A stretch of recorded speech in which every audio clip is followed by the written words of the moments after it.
Basically अगर मैं NEET की बात करूँ तो नीट में मतलब एनसीईआरटी वो टेक्स्ट बुक है उनकी, उनका पेपर एनसीईआरटी से बाहर नहीं जाएगा।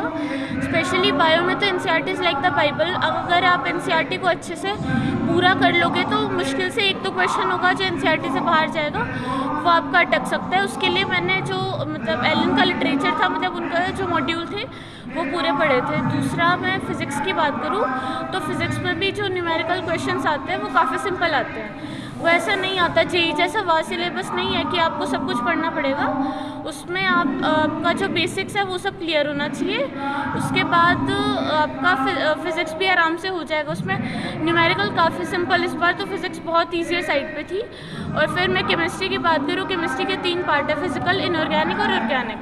तो फिज़िकल केमिस्ट्री बहुत हद तक फिज़िक्स से रिजेंबल करती है। उसमें भी फॉर्मूला बेस्ड क्वेश्चंस आएंगे, तो अगर आपके कॉन्सेप्ट क्लियर है, आपका फॉर्मूला याद है, तो आपका फिज़िकल केमिस्ट्री वाला पार्ट भी बन जाएगा। फिर अगर मैं इनऑर्गेनिक केमिस्ट्री की बात करूँ तो इनऑर्गेनिक थोड़ा डेटा बेस्ड है, उसमें याद करने का ज़्यादा है। तो उसमें एनसीईआरटी आप पहले तो आपको जो क्लास में टीचर पढ़ाता है वो पढ़ो, उसके बाद एनसीईआरटी में पहले थ्योरी पढ़ो। उसके बाद जब आपको थ्योरी में एक स्टेज ऐसा लगता है कि परफेक्शन आ गया, तो उसके बाद आप उसमें जो डेटा वगैरह दिए हैं वो सब याद करो।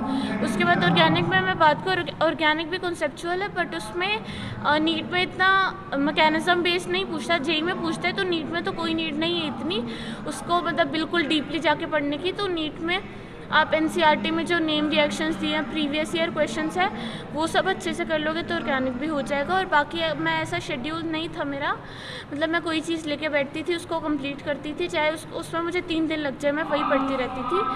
और स्ट्रैटेजी की अगर मैं बात करूँ तो मेरा ऐसा था, बस जो आज सर ने मुझे क्लास में करवाया है वो मैं आज ही आके कर लूँगी, ताकि वो मैं कल के लिए ना छोड़ूँ। आपका ये पहला प्रयास था? हाँ सर, 12th के साथ। अच्छा, इसके लिए आपने कोचिंग हासिल की? Sir coaching Allen career institute से कोटा। अच्छा, आपने ऑनलाइन कोचिंग ली या फिर सिर्फ सर वहाँ पे 11th में तो कोविड में काफ़ी टाइम चला गया था, उसके बाद 12th में भी कुछ टाइम गया था कोविड में, बट उसके बाद मैं ऑफलाइन चली गई थी, तो फिर उसके बाद मैंने ऑफलाइन कोचिंग। ये जो एलन में आपने कोचिंग ली वो 11th 12th के साथ साथ ली? हाँ सर। आपने पढ़ाई कौन कौन से स्कूल से की? सर 10th तक तो मैं यदुवंशी शिक्षा निकेतन आर्नोल में थी, उसके बाद 11th-12th दिशा डेल्फी पब्लिक स्कूल कोटा से। डॉक्टर ही बनना है, ये कैसे? सर क्योंकि डॉक्टर एक ऐसा नोबल प्रोफेशन है जहाँ पे मतलब बहुत ज़्यादा सेटिस्फेक्शन है। मान लो आपके सामने कोई पेशेंट है और मतलब वो बहुत क्रिटिकल सिचुएशन में, उसके बाद अगर आप उसकी जान बचा पाते हो तो हम एक बार देखिए कितना सेटिस्फेक्शन हमें मिलेगा, मतलब उनके पेरेंट्स कितने खुश होंगे। तो इस वजह से मैंने मेडिसिन चूज़। बात करें घर परिवार की, तो घर परिवार से कैसा सपोर्ट? सर घर पे मतलब मेरे पेरेंट्स टीचर्स हैं, दोनों, मम्मी भी टीचर है, पापा भी टीचर है। तो मतलब मेरे पेरेंट्स ने हमेशा मतलब मेरे घर बहुत ऐसा एजुकेशन के लिए अवेयरनेस है।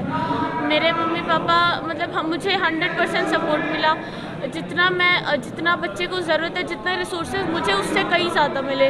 और ऐसा जो हम लोग मतलब सुनते हैं, ऐसा बोलते हैं हरियाणा में लड़का लड़की, मतलब मेरे घर कभी ऐसा नहीं हुआ। उल्टा मेरे मम्मी पापा तो मुझे ज़्यादा प्रायोरिटी पे रखते हैं मेरे भाई से। अपनी सफलता का श्रेय किसको देना चाहिए? सर मेरे स्पेशली तो मेरे पेरेंट्स जिन्होंने मेरे लिए इतना कुछ किया, उसके बाद मेरे टीचर जिन्होंने मुझसे भी ज़्यादा एफर्ट डाला, और मेरी फैमिली स्पेशली मेरी बहन। अपकमिंग जो बच्चे हैं जो पढ़ाई कर रहे हैं, तैयारी कर रहे हैं, उन्हें क्या कहना चाहिए? सर हमें मतलब क्या करना है कि जो हमें एक गोल डिसाइड करना है उसके लिए हमें काम करना है।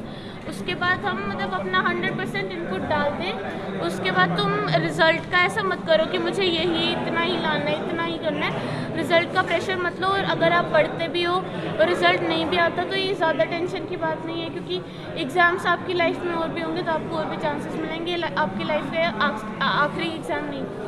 आज गांव में और अन्य कई जगह पर आपका सम्मान हुआ है, संस्थाओं के बारे में, ग्रामीण लोगों के बारे में क्या कहेंगे? सर वहाँ पे भी पिछले 2 दिन से ऐसा रोड शो वगैरह, टोपस टॉक शो चल रहा था, और यहाँ भी आज मैं आई तब कोटा से, तब यहाँ भी ऐसा रोड शो टाइप किया, और अभी ऐसा मतलब इन्होंने इतना अच्छा फंक्शन किया, तो मुझे काफ़ी अच्छा लग रहा है कि जिन लोगों ने मेरे लिए इतना कुछ किया, फाइनली मैं उनके लिए कुछ कर पाई। क्या आगे यूपीएससी या किसी अन्य प्रकार की विधा में जाने की इच्छा है? नहीं सर, मुझे डॉक्टर ही बनना है।